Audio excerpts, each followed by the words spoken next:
Hola amigos de YouTube, yo, Gabriel Cortés, junto a mi grupo, Cristian Enríquez, Óscar Ortiz, Guillermo Escobar y Christopher Reyes, le hablaremos del generador en la planta termoeléctrica Bocaminas 2. Espero que lo disfruten. Bueno, la planta seleccionada para realizar este trabajo fue Bocaminas 2, ubicada en la provincia de Concepción, comuna de Coronel, y pertenece a Enel Generación. Esta planta se seleccionó debido a que, al ser una planta un poco más reciente comparada con el resto, se obtuvo de fácil manera los datos y es un generador sincrónico y de alta potencia. De acuerdo a los datos entregados por la placa, se tienen los siguientes datos de interés, así como también su curva de vacío, la cual corresponde en este caso a la curva B. Se calcula una nueva máquina equivalente con las siguientes condiciones mostradas en pantalla. Según lo visto en clases, utilizando las ecuaciones y las distintas relaciones impuestas y que se pueden observar en la pantalla, se obtuvo una distancia entre bobinas igual a pi doceavos, las ranuras por polo y por fase igual a 4, la relación con el ángulo beta, es decir, alfa igual a pi sextos, el número de vueltas efectivo del estator, ya que como se mencionó anteriormente, en los pares de polos es igual a 1, con las relaciones impuestas se obtuvo que es igual a 7,375. Luego de reemplazar alfa y beta, podemos obtener el factor de devanado, que es igual a 0,925, y por tanto podemos obtener el número de vueltas por bobina, que vendría siendo igual a 1. Para encontrar el entierro de la máquina se utiliza la inducción máxima y la fuerza magnetomotriz máxima. La inducción máxima se obtiene gracias a que nosotros conocemos la inducción media y se utiliza la fórmula que se presenta para obtenerla, mientras que la fuerza magnetomotriz máxima se necesita conocer la corriente que pasa por esta. La corriente se utiliza gracias a los valores nominales que se tienen, que da un valor de 14.626,2 amperes. Entonces, conociendo esta corriente, se puede utilizar el teorema de Ferrari para obtener la fuerza magnetomotriz máxima, que da un valor de 145.673 amperes-vuelta, mientras que la inducción máxima da 1,234 teslas. Por lo tanto, el entrehierro da un valor de 0,148 metros. Conociendo el entrehierro y las relaciones que existen, podemos obtener tanto el diámetro como el largo. Utilizando los valores de inducción media, pares de polo, el diámetro y el largo, que son valores conocidos mostrados anteriormente, se puede calcular el flujo por polo, que equivale a 4.542 Weber. En cuanto a las condiciones de funcionamiento de nuestra planta, el 2018 tuvo un valor generado de 2.291,71 GWh, por lo que si el funcionamiento de este fuera un 70%, mediante la fórmula mostrada en la pantalla, la potencia media activa del generador es de 373,73 MW. Para realizar el esquema desarrollado del devanado en un doble paso polar, es importante señalar el número de ranuras del estator, el número de capas y el acortamiento. Teniendo esto en cuenta, como el número de ranuras es de 24 y el paso polar es de 12, y aparte el acortamiento es de 2, el paso de bobina es de 10. Ahora, se conectan las bobinas respetando el paso de bobina y el sentido de las corrientes. Cabe destacar que la X representa la corriente cuando sale y el punto de la corriente cuando entra. Además, la línea segmentada son las bobinas conectadas por la capa inferior y la línea continua por la capa superior. Recuerda que puedes pausar el video para ver el diagrama más detalladamente. Con las consideraciones anteriores se puede construir el esquema de la distribución de la fuerza magnetomotriz en el entrehierro.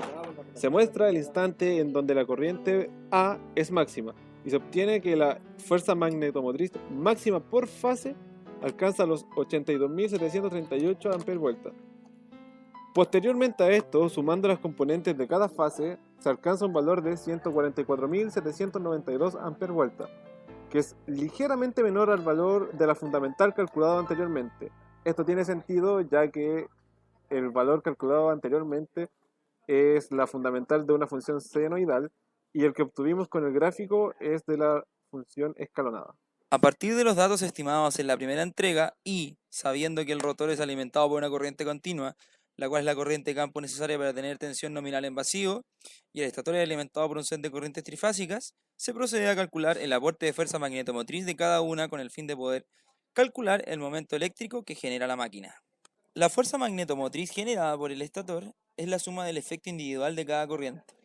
La fuerza total sería el aporte de la fuerza magnetomotriz del rotor más la fuerza magnetomotriz del estator.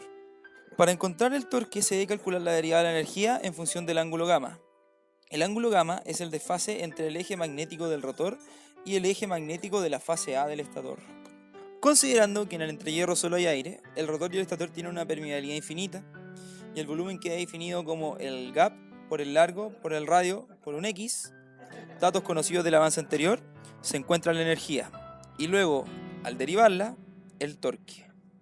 Para que exista conversión continua de energía, el torque medio debe ser distinto de cero. Considerando las relaciones impuestas por el profesor para la realización de esta tarea, se obtiene un torque medio dependiente de un ángulo delta. Este ángulo debe ser distinto de npi radianes, con n perteneciente a los naturales y va desde el 0 hasta el infinito. Es solicitado que el rotor, girando a la velocidad sincrónica y considerando que hay un momento eléctrico igual al 30% del nominal del generador, y que en esta condición gamma tiene un valor de 30 grados, se debe estimar el número de vueltas efectivos necesarios en el devanado del rotor, y para esto se procede a obtener el torque nominal mediante la siguiente ecuación. Conociéndose los pares de polos, la potencia aparente, el factor de potencia nominal y la velocidad angular de sincronismo, se obtiene que el torque nominal es de 1233,79 kN, lo cual quedaría en el torque eléctrico al 30% de 370.130,73 Nm, por lo cual se utiliza la siguiente ecuación para despejar el parámetro Vp, ya que se conoce los pares de polo, el voltaje en los terminales, el ángulo gamma, la velocidad angular de sincronismo y la reactancia en sincronismo. Procede al siguiente circuito equivalente para obtener la corriente de armadura. Esta teniendo un valor de 3852 ángulo 104.47 A. Y para la obtención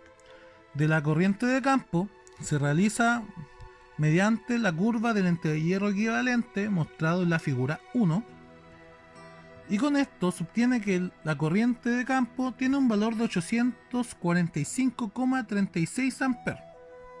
los cuales, en una mezcla de las ecuaciones mostradas antes de la fuerza del rotor, para el torque eléctrico quedaría la siguiente forma. Realizando el despeje para el número efectivo de vueltas del rotor, se obtendría que el número de vueltas efectivo es de 1.15 vueltas. Considerando que el efecto del redimensionamiento de la máquina altera el circuito equivalente debido a la variación de las inductancias, resulta más sencillo considerar para este informe que no varían y se mantiene la curva de vacío, la reactancia sincrónica, especialmente la curva F, siendo esta un ensayo para una carga inductiva idealmente pura, necesaria para obtener la reactancia de dispersión del circuito, ya que esta última, especialmente, resultaría más compleja de adecuar para nuevas dimensiones. Luego, con la información de la curva C, se procede a obtener la reactancia de Potier, para así hallar el circuito equivalente para superación a tensión nominal en bornes de esto. Para la determinación de la corriente de campo necesaria para operar a factor de potencia nominal y potencia media del inciso 1.c, se obtiene la corriente del circuito para luego obtener el voltaje inducido V sub I en PU,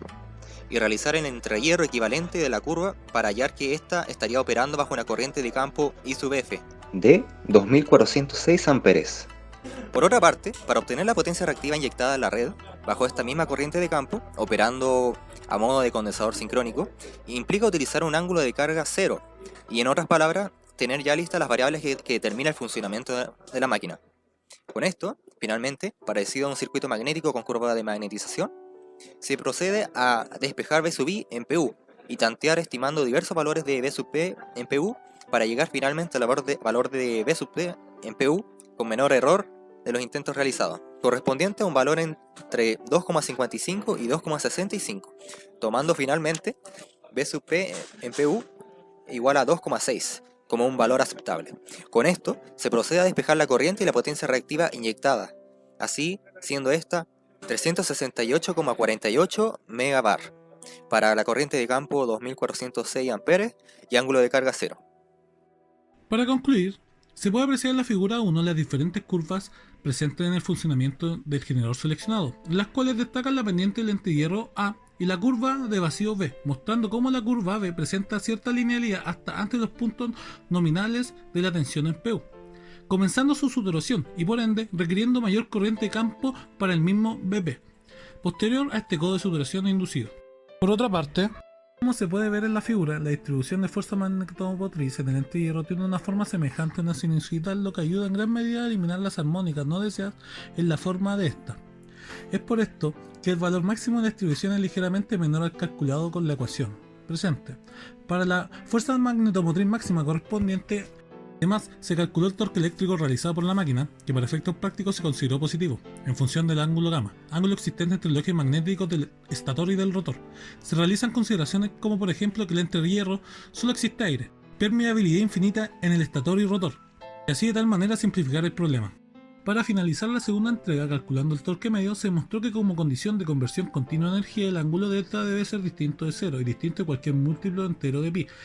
mientras que los campos magnéticos del rotor y estator deben girar a una velocidad sincrónica que cumpla la relación que la velocidad angular del rotor multiplicado por los pares de polos es igual a la velocidad del estator. Respecto al ángulo delta, si es positivo, la máquina se comportará como un generador, y si el ángulo es negativo, la máquina se comportará como un motor. Por otra parte, se pone en práctica también la proporcionalidad entre la tensión del inducido y su intersección con la curva de vacío para obtener la razón entre la corriente de campo I sub F y B sub P.